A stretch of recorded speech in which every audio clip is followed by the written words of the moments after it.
আসসালামু আলাইকুম, welcome to learn with Ferdousi. আমরা কি জানি পানির উপর শব্দের প্রভাব বিদ্যমান?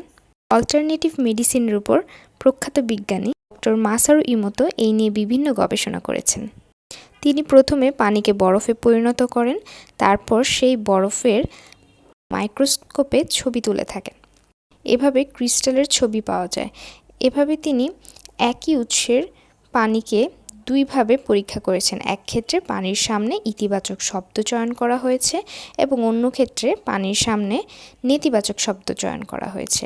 যখন দুই ক্ষেত্রের পানিকে একই তাপমাত্রায় রেখে স্ফটিকের চিত্র নেওয়া হয়েছে, পাওয়া গেল যেই পাত্রের পানির সামনে ইতিবাচক শব্দ চয়ন করা হয়েছে সেই পানির স্ফটিকের চিত্র তুলনামূলক অনেক পরিষ্কার এবং সুন্দর নেতিবাচক পানির তুলনায়। সুতরাং পানির উপর শব্দের প্রভাব বিদ্যমান। Thanks for watching.